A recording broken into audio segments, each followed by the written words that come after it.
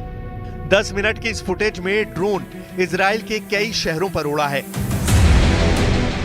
18 जून 2024 को हिजबुल्लाह का जो ड्रोन इजराइल में घुसा वो कई खुफिया ठिकानों की तस्वीर खींचकर वापस लेबनान ले गया। इजराइल उसका कुछ भी नहीं बिगाड़ पाया।